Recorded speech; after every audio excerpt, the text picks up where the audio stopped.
que vamos a inaugurar ahora. Muchísimas gracias a la decana por darnos este espacio en la facultad, a mi amigo Javier por darnos este espacio también como investigadora, a mi amigo Michael Rayman por darnos toda su sabiduría, por todo su acompañamiento en el camino de la investigación y por supuesto a todas las compañeras exiliadas, a la embajada de Chile, que claro, ahora también, a la segunda generación del exilio y medio primera también, en general, a todas las amigas y amigos aquí del exilio, ya sea chileno, republicano o de cualquier otro, de cualquier otra índole, incluso los desplazamientos forzados que existen hoy por hoy en la época contemporánea, nos interpelan y no podemos mirar hacia el lado, sino que tenemos algo que decir. Esta humilde exposición, que la presentamos y la vamos a dejar hasta el 30 de marzo con todo el cariño, es una exposición que ha viajado por mucho tiempo y que es producto de una investigación que realizamos el fotógrafo Ignacio Izquierdo y yo durante los años 2018 y hasta la pandemia. Quisimos interpelar y buscar testimonios de mujeres exiliadas chilenas que no hubieran vuelto, no hubieran regresado a Chile, porque habían pasado 17 años, entre ellos había pasado mucha vida, había pasado descendencia las que tenían, y era una época muy conflictiva para decirte a una segunda generación adolescente, vente a vivir a un país que ni siquiera es el tuyo.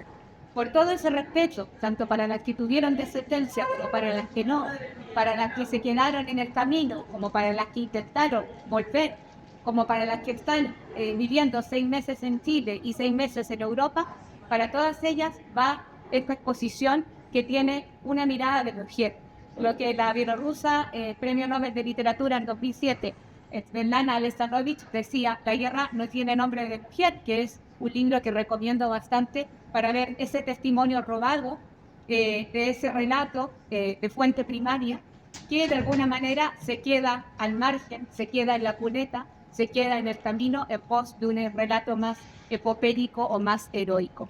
Os invito a ver esta mirada, seguramente la vamos a ir completando, son 35 retratos, ha venido el dios Helio, ha soplado y se han caído muchas de las cartelas y de la fotografía. Durante este mes lo vamos a ir recuperando y quizás vamos a llegar con la ayuda de todas ustedes. Aquí hay personas que son exiliadas y que he conocido después de curar esta exposición. Vamos a ir construyéndola porque la idea es que este año se cumplan 51 años desde esa fecha cero. Y quizás podemos llegar, con la ayuda de todas vosotras, a los 51 retratos. ¿Me vais a ayudar? Estamos en tiempo de colaboración. Las mujeres sabemos mucho de ello, porque antes de que nos dijeran red colaborativa o networking, ya sabíamos lo que era. Y estas son pequeñas historias que os van a transportar a ese micromundo que nunca debió haber estado marginado de la historia oficial. Tenéis un código QR donde podéis ver un audiovisual de 25 minutos donde están los testimonios en primera persona de esas mujeres y sus descendencias que, insisto, no retornaron, y eso es el fenómeno que está más invisibilizado. Decana, me gustaría ver si es posible que nos acompañaras también con algunas palabras en esta inauguración, que por qué no puede estar exenta de una ceremonia. Bueno, muchísimas gracias. Yo quiero daros sobre todo a aquellos y aquellos que no habéis conocido la facultad, porque los que somos parte de la facultad lo hemos sido, pues lo conocemos siempre, hemos tenido la esperanza de poder acoger este tipo de exposiciones. Creo que es muy importante el trabajo que has hecho, Carolina, y la investigación que has llevado a cabo sobre las exiliadas. Decía Axel Ganivet, refiriéndose al exilio, que en muchas ocasiones cuando una nación expulsa a aquellas personas que luchan contra la justicia, pues gana más por los que se van que por los que se quedan. Y de alguna manera creo que nosotros también ganamos más por todas aquellas vosotras que habéis salido al exilio y que os habéis quedado con nosotros, aunque en algunos casos no habéis podido volver a vuestro país. Pues muchísimas gracias por la exposición. La mantendremos, como dice Carolina, hasta finales del mes de marzo, y espero que podamos ir repitiendo y de alguna manera también engrosando, ¿no?, las fotografías de esas exiliadas. Gracias. Muchísimas gracias.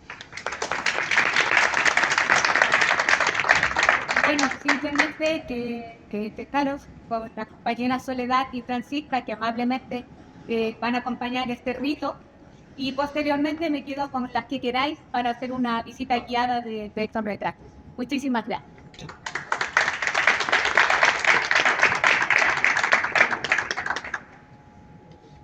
Va. Si quieres, ¿sí, no? Sí, sí, sí, se pueden poner las columnas hacia atrás, ¿sí? Para poder ver.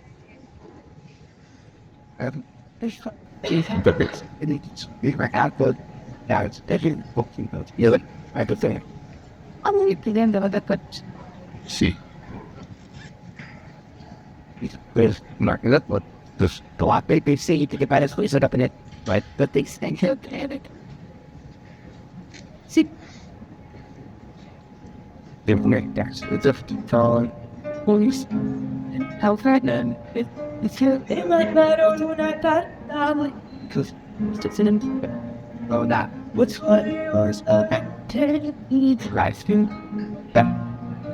En esa carta me decir que gallo, que son mi hermano.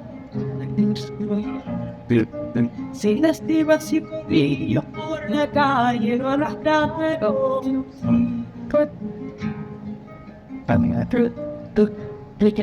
La carta dice contigo, This time, I'm the dead. el cometido Roberto. Había apoyado el paro que ya se había resuelto. Can't. And Si acaso ese es el motivo, presa también voy sargento. it's done.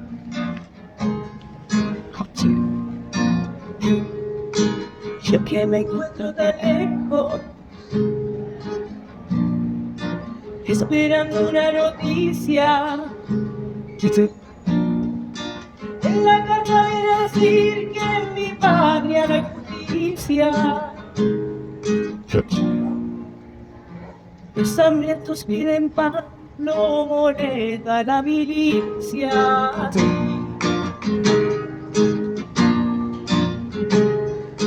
De esta manera pomposa quieren conservar su asiento. Yo trabajo y de frac sin tener merecimiento. Van y vienen de la iglesia y olvidan los mandamientos.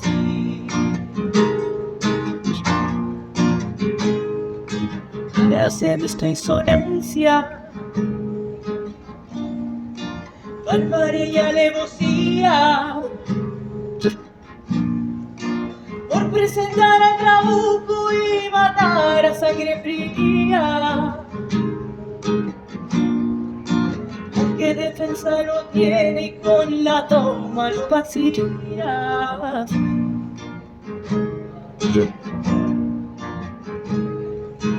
La carta que he recibido pide contestación. Yo quiero que se propague por toda la población.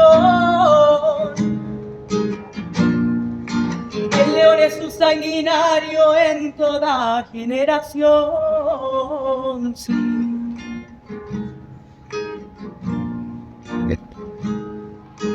Yo suerte tengo guitarra va a llorar mi dolor. También tengo 9 hermanos fuera del que se grilló. 9 son comunistas como el faro de mi Dios.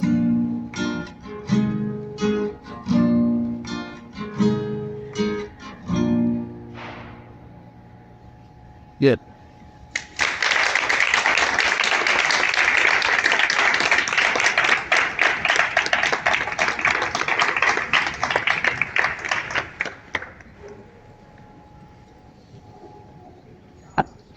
Just it first.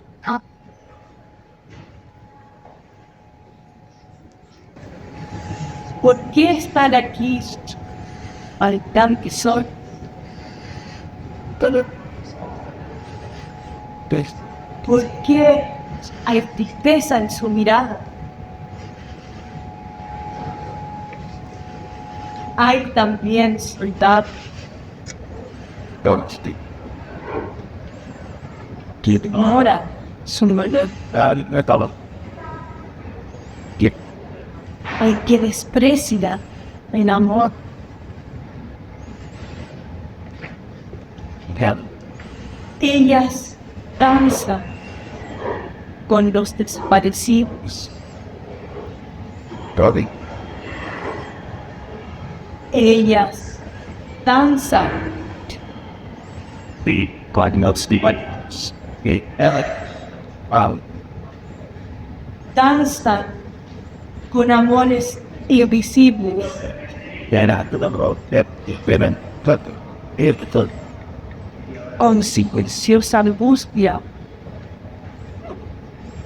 Danza put con sus padres, con sus hijos, con sus esposos. Ellas danzan solas. Danzan sorry. Sit down. Now get. And get.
Right. That's the sleep girl. Yeah. Sleep. Bueno, pues los acompaño para, How do you? para comenzar el recorrido. So the district. That's one thing. Is it? Okay, slip. See, Bueno, pues esta exposición surgió, la presentamos el primer año en el Museo de la Memoria y los Derechos Humanos en Santiago de Chile, con tan mala suerte que la inauguramos el 1 de marzo de 2020, sin saber lo que venía después, y por lo tanto alcanzó a estar 15 días en la exposición y luego, bueno, tuvo que hacer un recorrido virtual. Por eso la urgencia de que la exposición itinerara dentro de Chile. A día de hoy todavía eso no se ha podido. No me pregunten por qué, porque por esfuerzos no ha sido. Lo que sí os puedo decir es que esta exposición, el año pasado, por motivo de los 50 años del golpe de Estado, se paseó por toda Francia y en diciembre de este año lo hicimos en la Facultad de Políticas de la UNED y este año aquí. Es muy importante que se haga también en un recorrido de salas más que artísticas, académicas, para que de alguna manera esta conexión con el exilio no solamente vaya de lo local, sino que también vaya de lo local a interpelarnos en nuestros propios pasados, con nuestros propios países, ¿no? Y recordar siempre que el testimonio, la postura de una mujer en una situación de conflicto y de violencia política como es el exilio, tan violenta como salir de tu país, es completamente distinta a la posición de una mujer con respecto de los hombres. Y el recorrido lo vamos a hacer hacia allí. Y luego nos pararemos en algún momento en las vitrinas que también son parte de la exposición, porque haremos una donación. Y ojalá que haya muchas más, por eso hay partes de las vitrinas que están tapadas. Si me acompañáis por aquí, por favor. Just getting that seat. Este recorrido lo hicimos, como decía, en el año 2018 y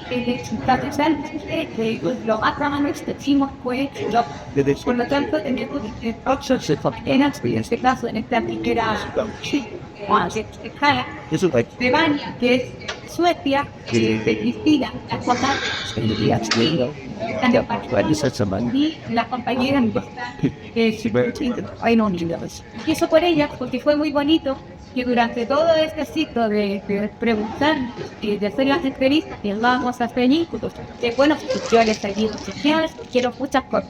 Precisamente aquí hacemos la entrevista, están con una cacerola, porque están casi algunas horas antes de su estar en Londres, en un punto de encuentro que fue solamente de todos los chilenos, y de todas las manifestaciones, y fue la semana siguiente al inicio del estallido social en Chile, técnicamente, ¿no? Fue el 25 de octubre, es cuando se hizo esa gran manifestación por las calles de Santiago, pero que tuvo su contraparte en este exilio multisituado, ¿no? Y a tiempo que también podría decirse los espacios que se pueden visitar con esa perspectiva 50 años. Pelusa, Jimena y Juan y Silvia es un grupo muy interesante porque ellas forman parte de un colectivo que se llama Abordando por la Memoria. Se juntan todos los sábados a abordar en el sindicato, uno de los tantos que hay en Londres, que no sé si tienen mucho efecto hoy por hoy en un país tan neoliberalizado como el Reino Unido, pero por lo menos su acción de resistencia siempre ha sido a través del bordado. Y esto, como lo vamos a ver en algunas vitrinas, es muy importante porque es la manera en que las mujeres, desde un entorno más íntimo, como la postura, como el bordado, un espacio seguro, llamaríamos ahora, como el estar entre mujeres, podemos y salen a la luz testimonios, no solamente como la represión política y la violencia política sobre los cuerpos ejercidas durante la dictadura y la persecución, sino que además estas otras historias que pareciera, como decía hace un rato, que quedan al margen, ¿no? Y que son todo lo que significa el reconstruir una vida en el exilio. Y lo digo porque fundamentalmente esa reconstrucción de la vida pesa, como muchas cosas, sobre la mujer.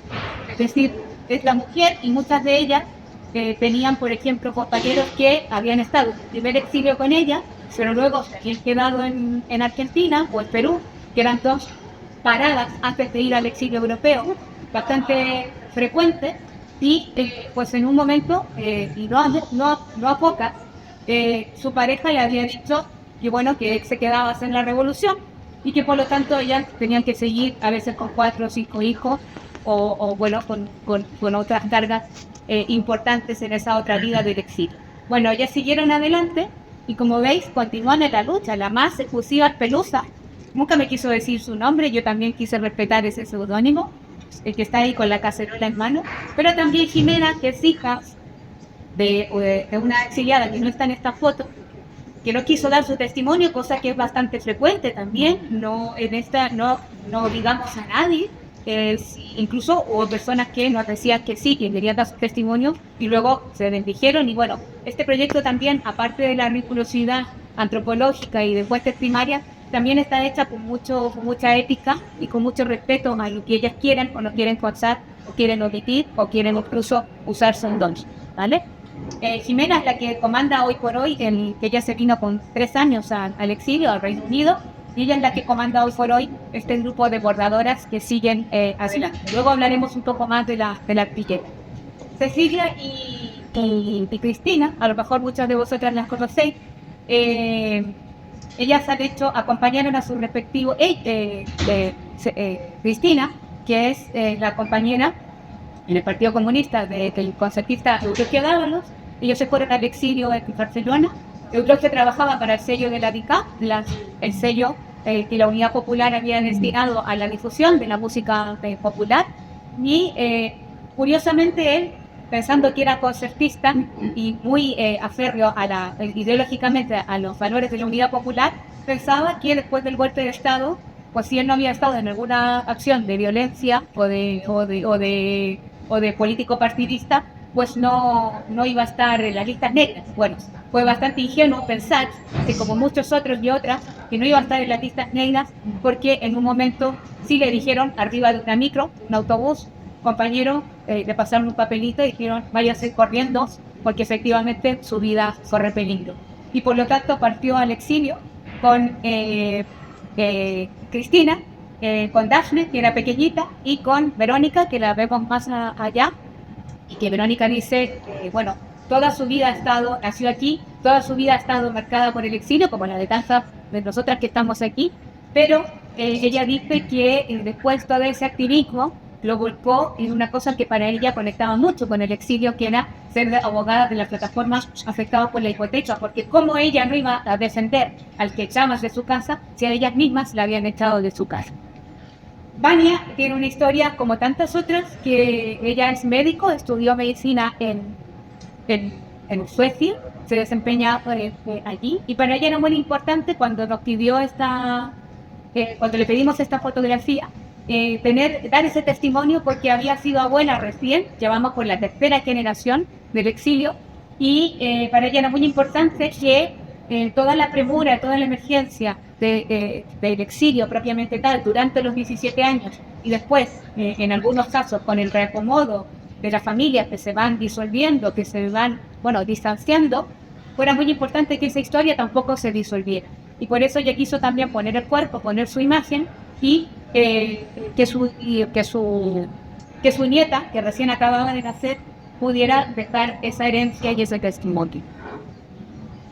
Pues avanzamos con Marina Caballero. Es muy interesante el testimonio de ella, lo podéis ver en profundidad en el vídeo. Marina llegó aquí, no era perseguida política en estricto rigor. Para el caso le decíamos que no importaba que ella tuviera una afiliación político-partidista. La afiliación más importante y el activismo más importante ya nos habían hecho poniendo el cuerpo, haciendo empanadas y juntando dinero para la resistencia. En fin, no hacía falta que las mujeres que están aquí tuvieran una afiliación política partidista, porque había toda una conciencia de que lo que habían hecho también formaba parte de la resistencia política, ¿no? Y Marina llegó a Barcelona muy pronto, trabajó lo que pudo. Ella era madre soltera, lloraba cuando nos contaba que tenía que dejar a su hija de 6 años sola en la casa, sin poder decirle que prendieran fuego ni nada, dejarle la comida fría y tal, porque ella, para sobrevivir, tenía que trabajar, pues casi 12 horas o 2 trabajos, ¿no? Y ella nos hincapié en que muchas veces, aún teniendo estudios de derecho, trabajaba como empleada de una casa rica en Barcelona, y que la dueña de casa se jactaba de tener una empleada con estudios de derecho, y se jactaba hacía traer cuando tomaba el té con sus amigas para que ella hiciera algo. O sea, que era una humillación si ella tuvo eso. Pero también nos contaba que uno de sus múltiples trabajos fue de encuestadora, y conecta bastante con las fallas de la transición. Están haciendo los primeros informes sociológicos de decir cómo es esta sociedad que ha estado reprimida por el capitalismo durante 40 años. Cómo está despertando cuáles son sus gustos, sus intereses. Y a veces alguien le abría la puerta a otra mujer que estaba en la casa y se sinceraba con esta otra mujer que tenía acceso, contándole, a veces muchas cosas que habían estado guardadas durante 40 años. Giselle era chiquitita cuando tuvo que embarcarse en el avión rumbo a Bruselas con su padre.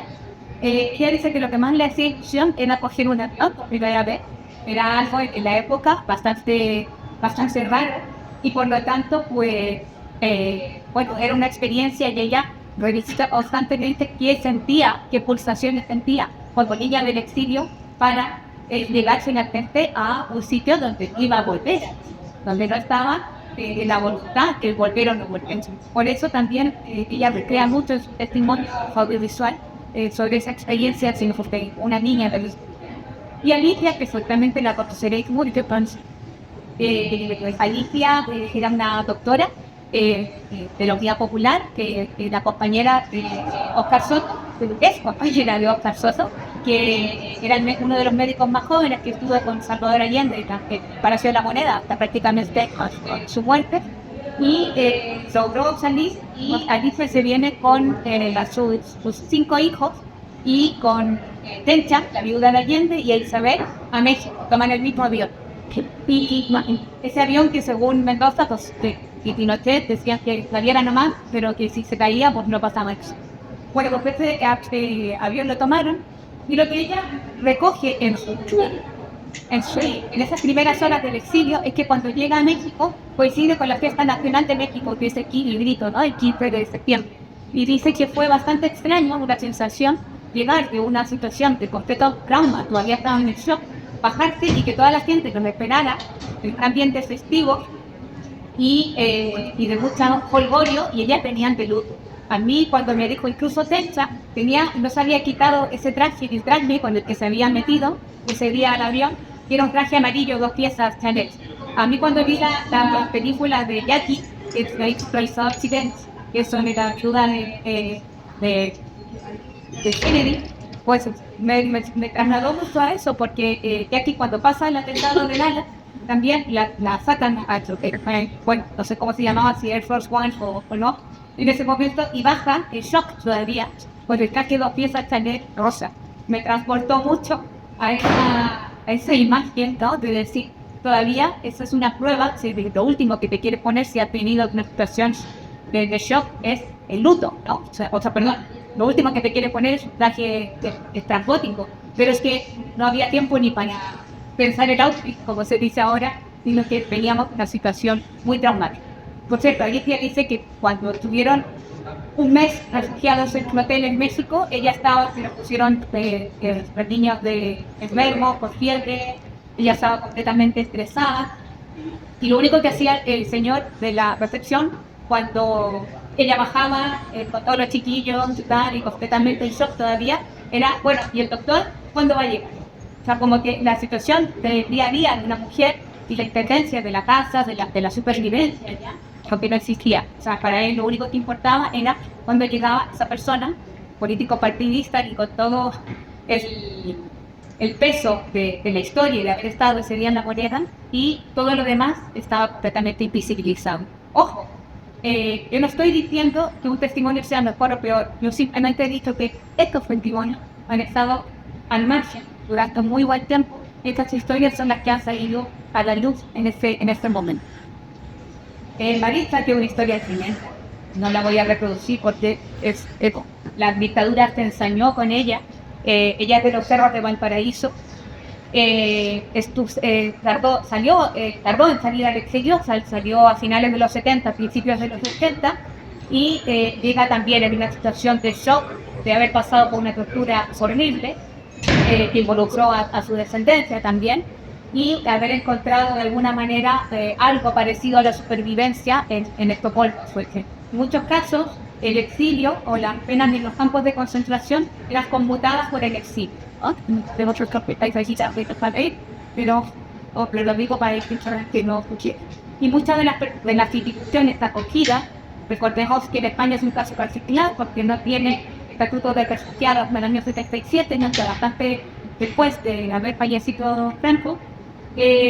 Pues entonces son los países que tienen un estado de bienestar, un estado benefactor un poco más, con más larga trayectoria, de los que acogen y los que tienen una política de, bueno, fue ayer en el caso de Francia, en el caso de la RDA, en el caso de los países nórdicos, pero España particularmente es como tierra de retiro, para lo bueno y para lo malo.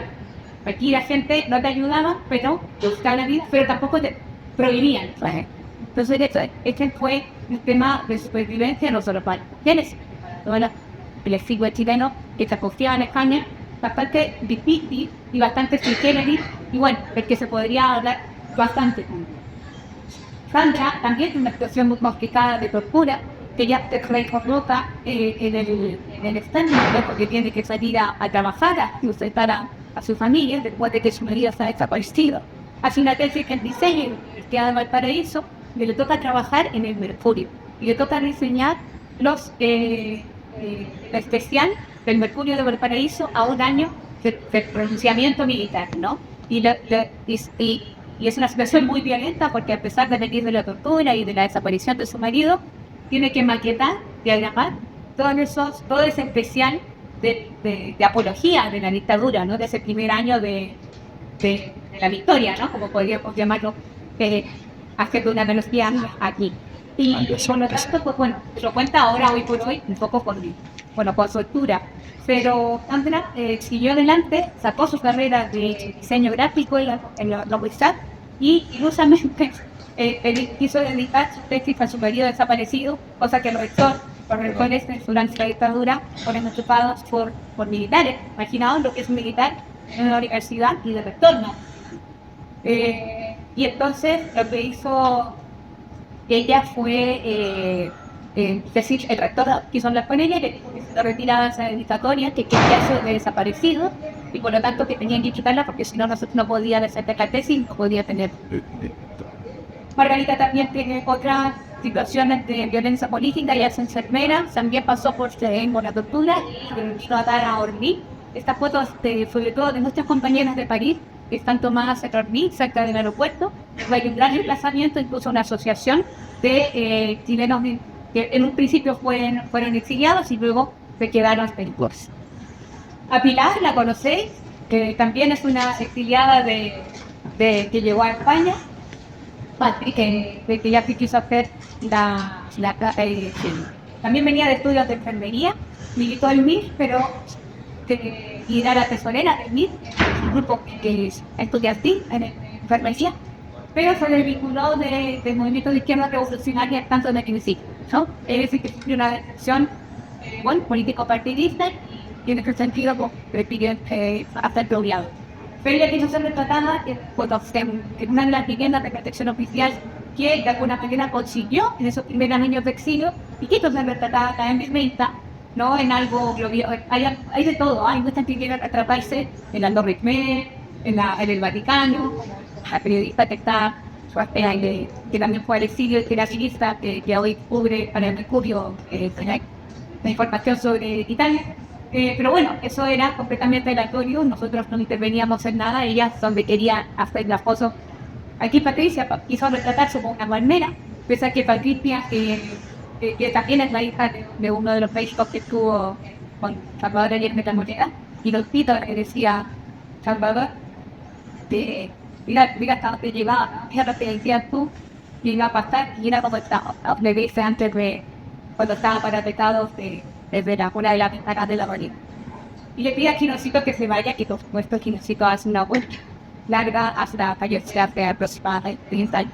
Patricia se fue al exilio, se quedó en Chile, y se fue al exilio, su madre decía que incluso porque fue él que se fue primero al exilio a Venezuela. Su madre fue la primera taxista del aeropuerto a la ciudad, porque había gente que incluso después del golpe de Estado quería ir a Chile como reclamo turístico, y que ya de alguna manera con la actividad de supervivencia se puso en la gorra de taxista, se consiguió una licencia de taxi y hacía los primeros matarreos para los turistas que llegaban después del golpe a Chile, ¿no? Pero obviamente después del trauma de una recesión importante a partir de los 80, que hace de alguna manera tan variando que el neoliberalismo llamó el milagro económico, y efectivamente pues es donde se hace se cumple el mandato de Nixon de hacer de Friedman, de hacer temblar la economía, de centrar la economía chilena, no solamente en el momento de la Unidad Popular, sino que hasta bastante años después. Patricia es muy importante, quiso recordar con una palmera, que sé que ella vive actualmente en Barcelona, porque también tenía unos niños pasados por Caracas y por Venezuela, donde ella fue adolescente y por parte de su adultez, de su primera adultez, también en ese exilio. Y ella se trabaja junto con una de las hijas de Eulogio Dávalos también en una asociación que tiene que ver también con psicólogos que asisten a exiliados, personas que han sufrido el desplazamiento político o de la violencia política ligada a la migración en Barcelona y se dedica a sanar este trauma. Y Carmen, que es la villa Sanchuela, ella quiso retratarse junto a los cables de terapia, desde que vimos que era muy bonita, porque ella dice que ella tomó una tranquilidad que todavía sigue, en la que todavía sigue, no sabe cómo comparar la novela. Ella no pudo, aunque no en la perspectiva política, pero de estar en la lista negra, sigue la embajada de Chile, que es como Noruega, y en su caso podría extrapolarse a varias personas del exilio, cuando tú no, así como tú no tienes, tal, como si tú dices que no hiciste nada, pues nada tienes.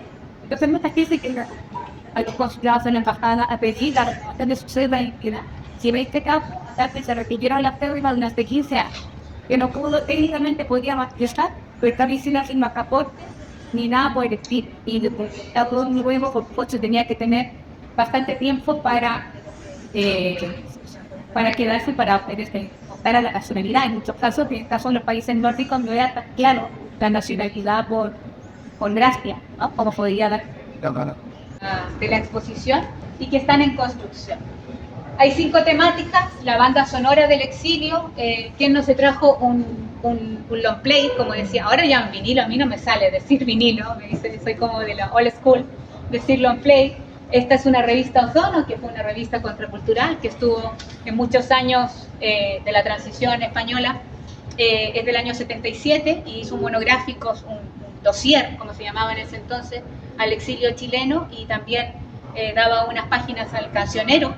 Está también en la maleta Víctor Jara, y tenemos una contribución especial que en el primer testimonio de Marcela San Martín, que está con nosotras aquí, que es una hija del exilio que se vino muy pequeñita, bueno, primero a muchos periplos que ella misma nos va a contar, va a hacer su aportación en la vitrina, que es trayendo su long play. Marcela, cuéntanos de qué va tu long play. Mira, este disco es de Charo Cofré. Este disco es del año 1975. Bueno, nosotros vivíamos en la RDA después de salir del exilio, yendo detrás de mi papá, que anda por allí. Mi papá era asesor de Allende y tuvo que exiliarse en la Embajada de México y salir militando de allí junto a sus hermanos. Y nosotros llegamos a Cuba, a La Habana, y después de 10 meses viviendo en La Habana, en un hotel, en el Hotel Presidente, solidariamente acogidos por el gobierno cubano, recalamos en Berlín, RDA, nada que ver, o sea, del Caribe al frío gélido de la RDA. También solidariamente nos acogen y bueno, nos dieron casa, comida, ropa. Es que no veníamos, salimos de Chile sin nada, vaya, con una mano delante y otra detrás, quería decir. Y en Berlín ahí pues aprendimos a amar la música, entre otras cosas, la solidaridad, fuimos pioneros, viajamos, fuimos a campamentos, conocimos otras realidades de otros inmigrantes, de otros refugiados, de otros exiliados a través de los campamentos. Y bueno, y este fue uno de los discos que a mí, como niña chica, yo salí con 6 años, con niña chica escuchaba, le saqué la cresta a este disco, realmente, escuchándolo. Y de hecho, he traído el libreto donde se ve que yo con 7 años iba cambiando la letra, porque la letra de la canción no venía escrita tal y como lo interpretan la Charo Cofré. Así que bueno, esta es la aportación que hago yo a esta magnífica exposición. Y bueno, muchas gracias, Carolina.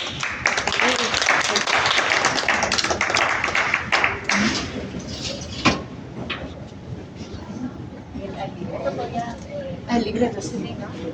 Mover un poquito. Esto va a estar con llaves.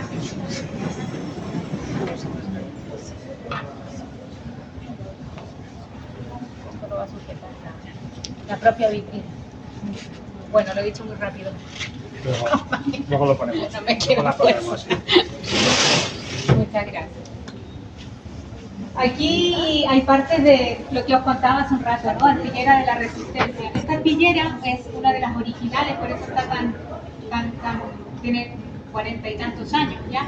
Y estas arpilleras se hacían con trozos de la ropa de las personas que habían desaparecido o fallecido en los primeros años de la dictadura, y esto genera una manera solidaria de que estas mujeres, muchas de las cuales bailaban la cueca sola, que interpretó Sole al principio, ¿no? Ella interpretó una danza que, bueno, pues también es una expresión biopolítica, ¿no? De poner el cuerpo y denunciar la ausencia del otro. La cueca es un baile nacional chileno y con raíces de Latinoamérica en general, fundamentalmente de Perú, que se baila en parejas, entre un hombre y una mujer. Y por lo tanto el bailar la cueca sola es un rito que evidencia la viudez o la ausencia del otro, ¿no? Y por lo tanto también estaba en ello. Muchas de estas personas que bailaban entre ellas bailaban solas, como después puso Sting en el concierto de Amnistía del año 89, invitó a ellas a bailar a la Asociación de Mujeres de Familiares de Detenidos Desaparecidos, hacían estas arpilleras denunciando lo que pasaba. Si veis esta, dice que todo hombre tiene derecho a la libertad, ¿no? Ya está el tribunal, ya está todo eso, el carrito, ahí hay un arrestado, y ellas lo vendían fundamentalmente al exilio. Una vez en la aduana chilena fueron requisados estos materiales y le pusieron, vamos a poner también aquí las fotografías de la época y la hemeroteca, como material subversivo que fue incautado en la aduana al salir, no alcanzó a salir. Y muchas de ellas también ponían papelitos en el trasfondo de los mensajes, ¿no? Diciendo, oye, estamos vivos, porque no había manera también de saberlo, ¿no? Obviamente no existía el correo, el internet, las cartas eran intervenidas por la dictadura, y por lo tanto era una situación muy compleja. Esta otra me la regalaron los expresos de Villa Grimaldi. Esta, aunque es nueva, es del año 2015, ellos la hacen y forman parte, como a nivel terapéutico, de todas esas memorias del exilio y de la tortura y de la represión.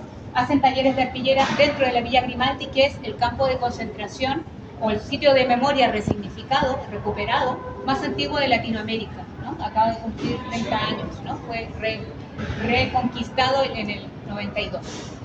Y este es un bordado es un bordado no, porque no me gusta hablar solamente de bordado, sino que de expresión textil, ¿no? Hoy por hoy nos vamos a encontrar con los bordados o las expresiones textiles zapatistas. Es algo que está en los bordados palestinos, que por cierto tienen un punto maravilloso, ¿no? De bordado, con el macramé, que para ti y para tu madre en algún momento también significó una supervivencia, ¿no? Por lo tanto, todo lo que sea textil o con manos y que históricamente ha estado en el ámbito de la mujer y del ámbito de la intimidad, de la producción de ese bordado, pues también quería hacerlo. Y Jimena, cuando le pedí una pieza para esta exposición, me trajo esto, que es una pieza que está firmada, Jimena Pardo, que está en Reino Unido, porque ella ya trascendió el bordado y para ella la composición va con respecto a retales, ¿no? Y bueno, pues también podríamos decir que es una manera nueva o contemporánea también de llevar esa tela, ese textil como espacio de memorias.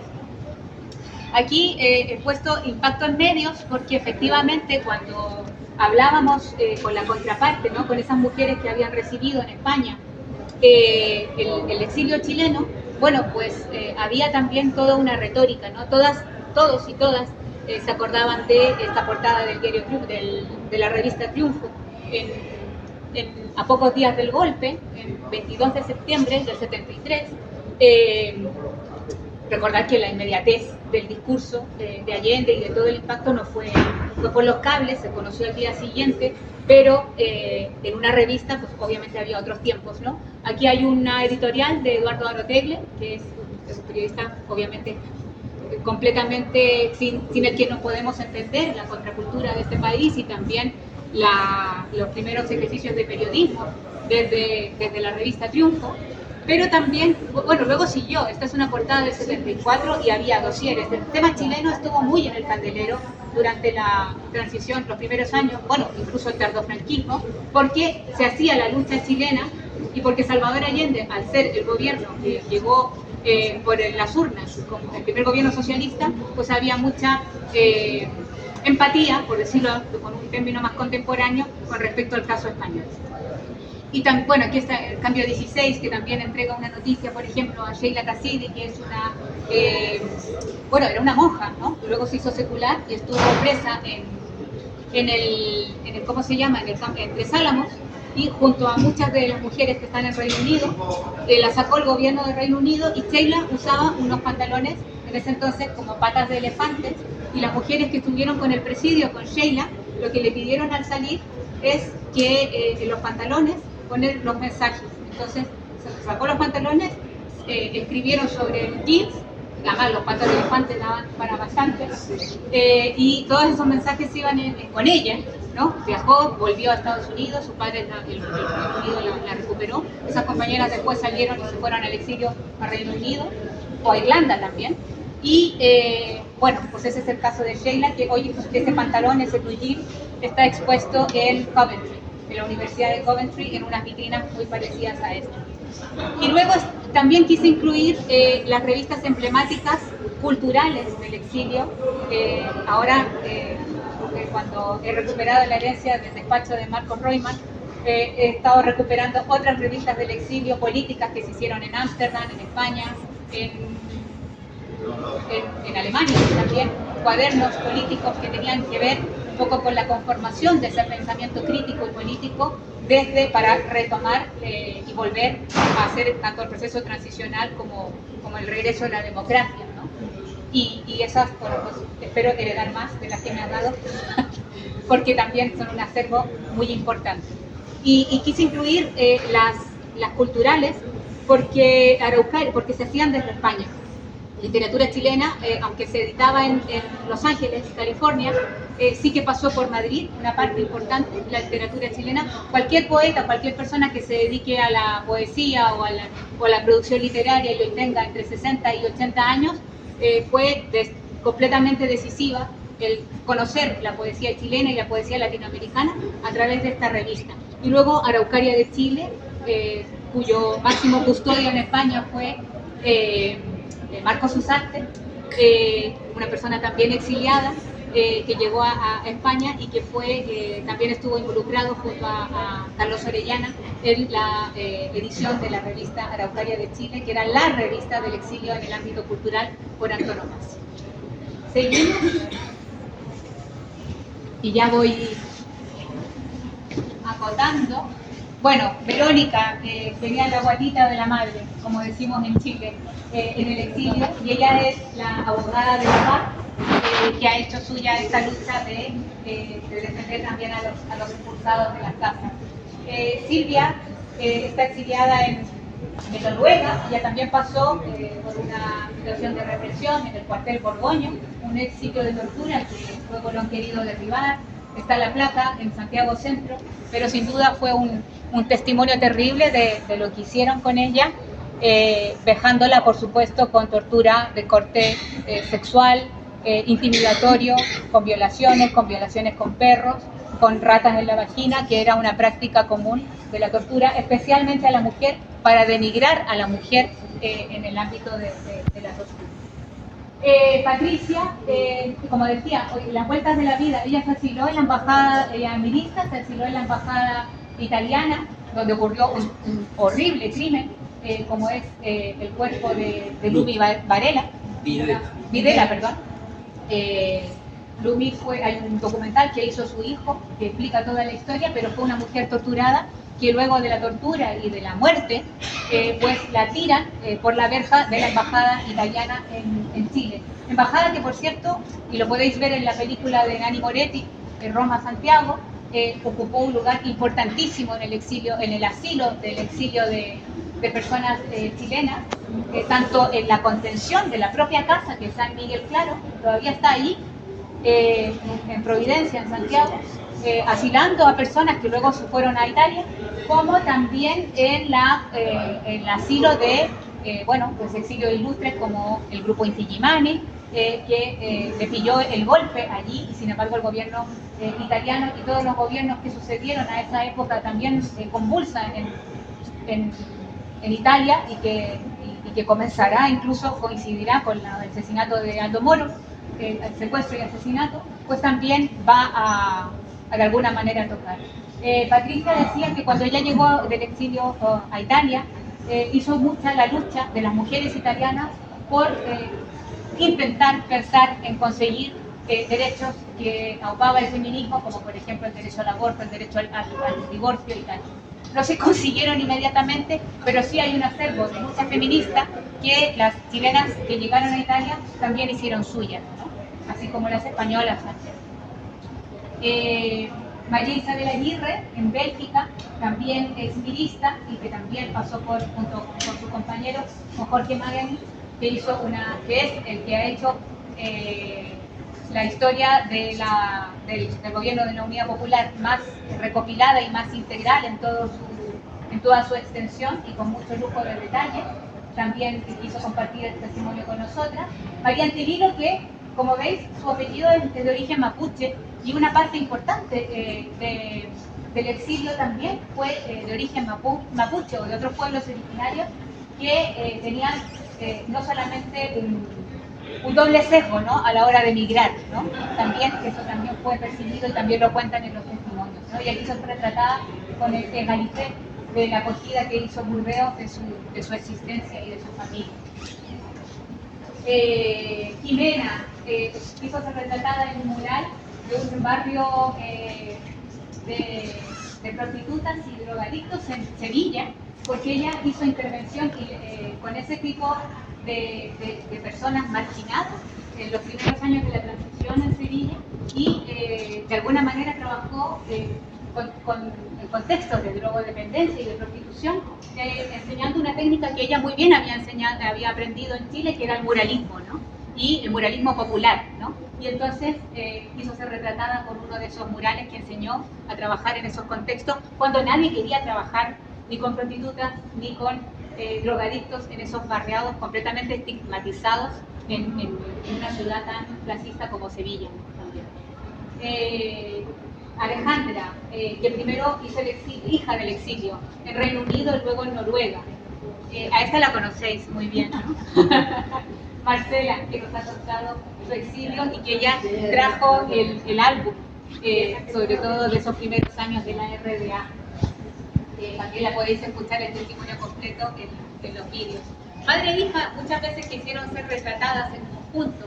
Está Cecilia Cortés, que dirige una asociación del exilio, Erika la conoce muy bien, en Orly, en Francia, hasta el día de hoy, y Bárbara, que prácticamente habla muy poco español, pues quiso ser retratada porque dijo: yo también tengo, aunque me pille un poco más lejano el idioma o la construcción, y era muy pequeñita cuando mis padres tuve conciencia de estar en el exilio, bueno, también quiero ser retratada.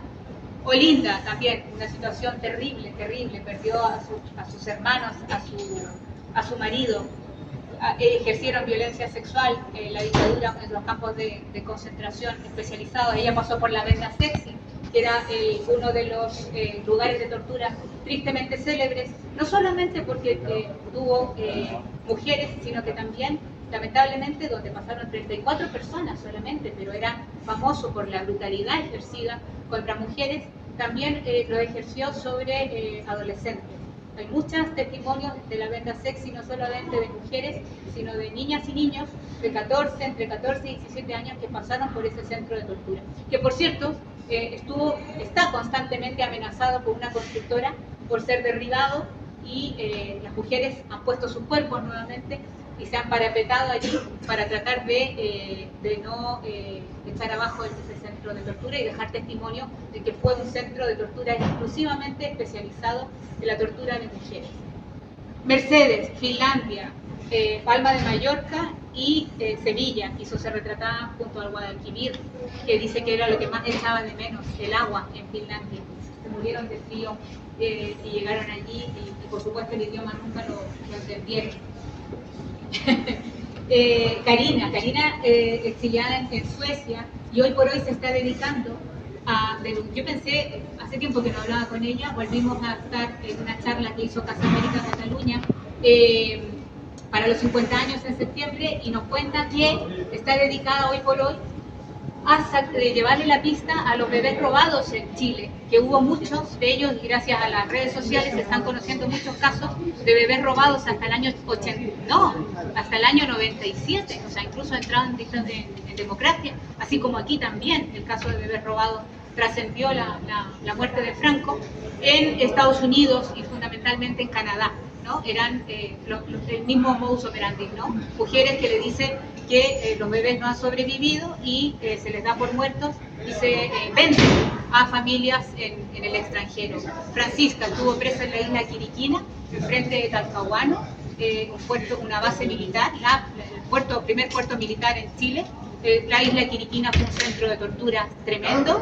Yo que vivo en Concepción, en el lado enfrente de esa península, o sea, en el lado peninsular de esa isla, nos hacían desfilar en dictadura todos los 21 de mayo y nos llevaban a esa isla que nos cagábamos de frío, sin contarnos, por supuesto, el pasado de esa isla, a desfilar ante las autoridades, el intendente que era militar, los gobernadores que eran militares.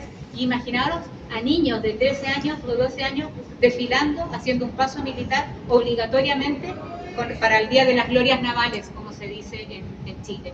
Margarita también, muy jovencita, y que ella dice que descubrió el feminismo en Francia y por lo tanto fue una revelación, y su primer trabajo, como tantas mujeres, fue hecho en el exilio. Y por último, para terminar, Melinda Durán, también de origen mapuche, aunque sus apellidos no lo desvelen, pero ya sabemos que eso no tiene nada que ver con nuestro origen. También sufrió una vida con sus hijos a Burdeos. ¿Se acuerdan del foyer? ¿Se acuerdan de que la asilaron junto a un foyer con una familia kurda que preparaba con mucho condimento y por lo tanto todos hacinados en un mismo foyer?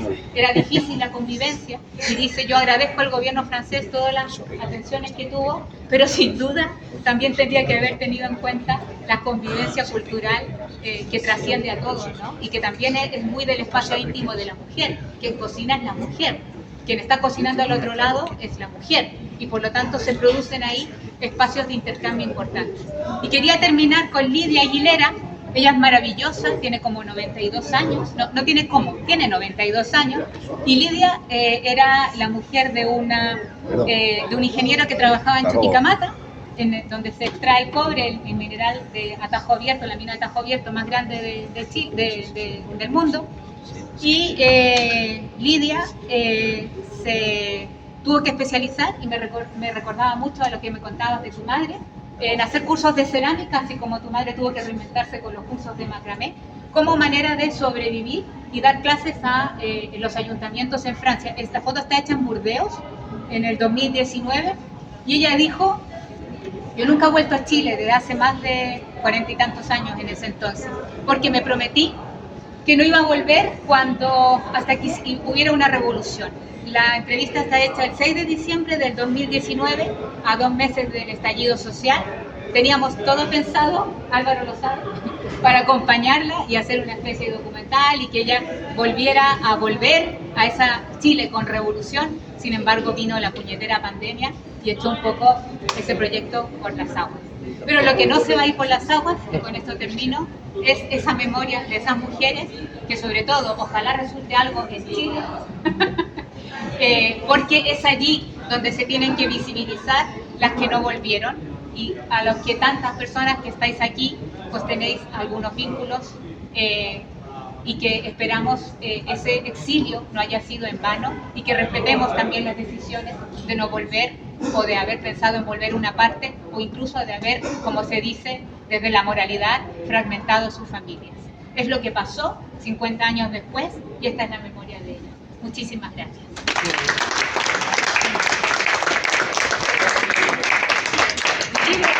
Tengo una buena noticia. Me escribieron ayer la editora de Cuarto Propio, que es una editorial importante en Chile, que quiere hacer un libro sobre Chillán. Así es que ojalá que resulte. Muchas gracias.